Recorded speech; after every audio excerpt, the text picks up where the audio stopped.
So here's an interesting part of Fox Farm Road.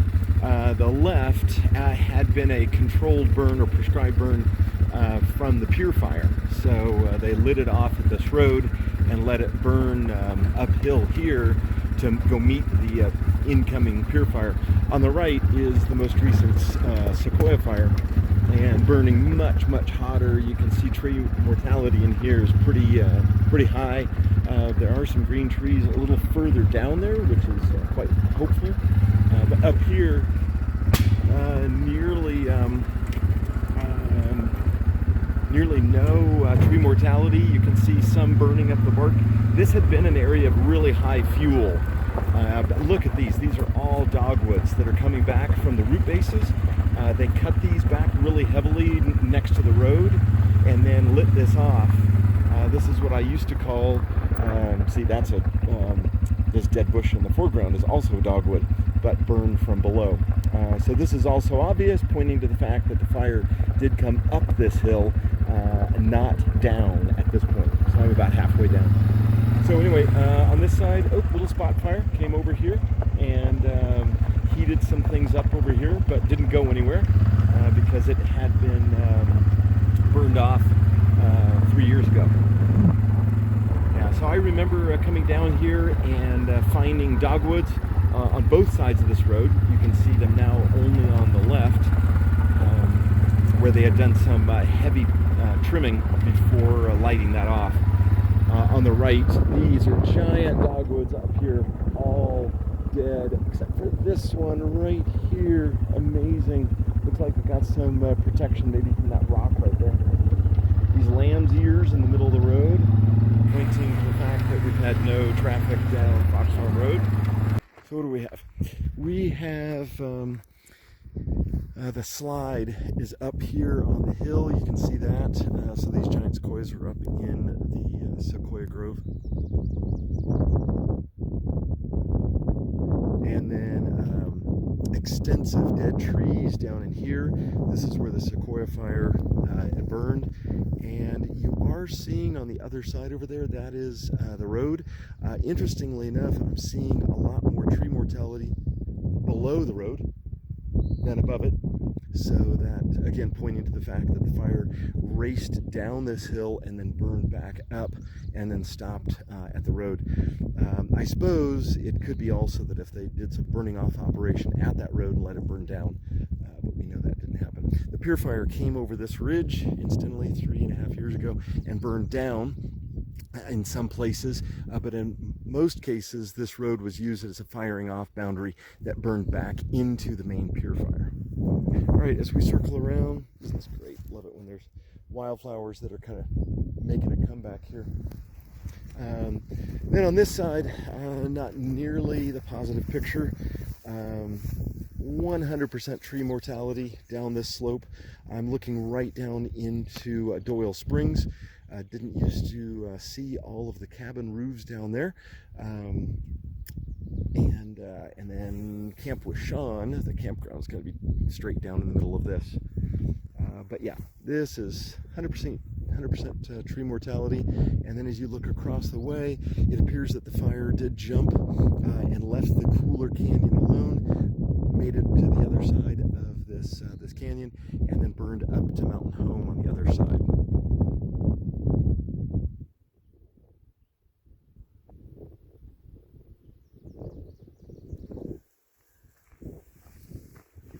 The oak trees are looking good. It's just kind of scanning around. These are oak trees that were in the firing off operation from 3 years ago. They're looking green and good here in the foreground. Boy, I'm just hearing the bees just humming. This place is alive with wildflowers and grasses. So, and as I scan one more time down into here, kind of distinguishing between tree types, I can tell from the leaf shape and color that the trees that are alive down in here are all oaks. I don't see any non-oak in the foreground that is still alive, and I am seeing lots of oaks that are not green, so it's not like they all survived. As a matter of fact, this tree right here in the close foreground is burnt to a crisp. But I'm seeing lots of oak growing at the bases. You can see that even in these foreground trees that were heavily damaged, they all have 1 to 2 foot tall stalks that are coming up at the root base. All right, I'm gonna head on down the creek that comes out of Hossack Meadow, so that would be that canyon over there coming down into here. I anticipate that it's dry even here at the end of May due to our low rainfall this year. Oh, he's waiting right up on the hill. Right in the center of this shot, let's see if I can zoom in. Yeah, right up in there is a little brown bear. Well, black bear, but he's brown.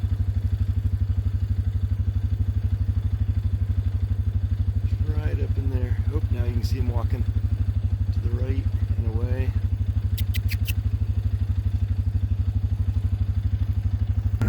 So basically the first third, or the upper third of this road, there wasn't a single living tree within sight of the road.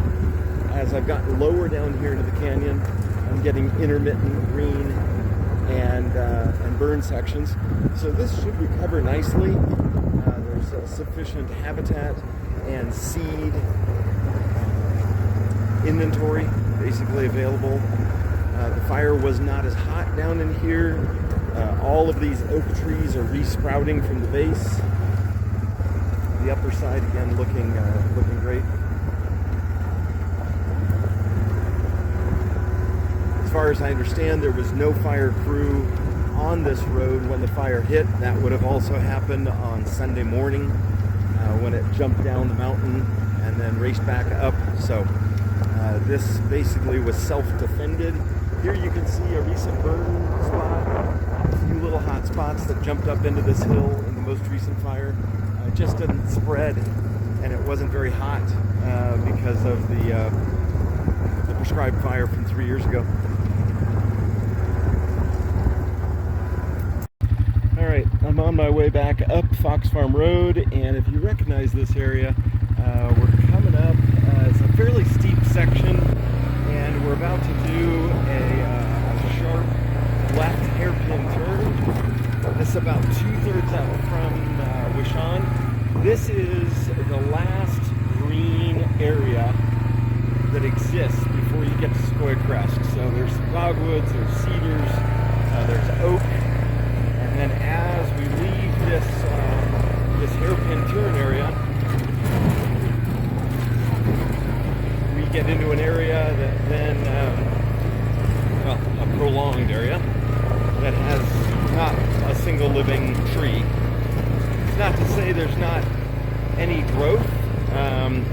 There are, right here on the right, you can see oak trees that are resprouting from the base. And this, incidentally, as I would point out right here, it's very hard to distinguish anymore, but right up through there, directly in the line of sight of this camera, is the historic Jordan Trail, taking off right through here. And it goes on up and zigzags and eventually ends up at Hossack Meadow.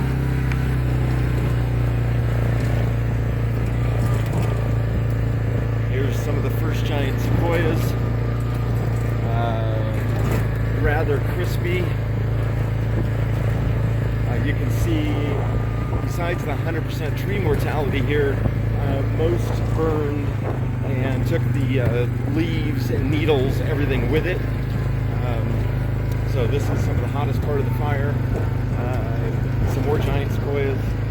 This is the first one that would be along the side of the road. If you've taken Fox Farm Road, you'll know where I am. There was that little road that used to shoot off up there. But you can see here almost no needles or anything left on these trees. And unfortunately, we've climbed out of the area that has oak trees because the oak trees at least were resprouting. I see very little regrowth in here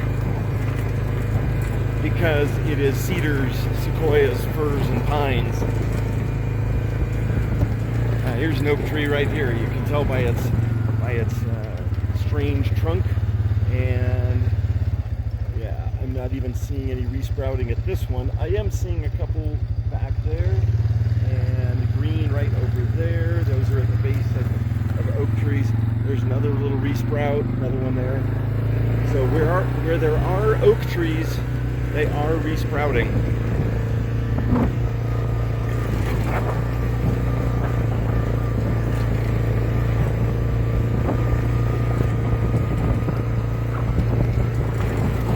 Now, if you're familiar where I am, I'm coming up around this left-hand turn where there were a couple real nice giants in a grove.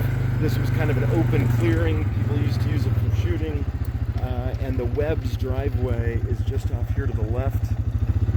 And there was an old metal frame there from the logging days.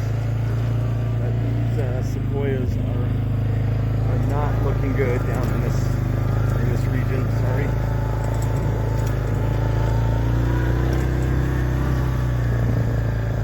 And there used to be a lot of dogwoods along here on the left. I'm seeing some elderberries. That's an oak. These are elderberries, it looks like. But I'm not seeing any dogwoods sprouting up. These were all dogwood right in here. And this was a nice grove of dogwood, elderberry, and then a bunch of little conifers in here. And they're all gone. The ground cover is coming in nicely. These are thimbleberries. I've seen some currants. There's more oak trees that are coming up on the left.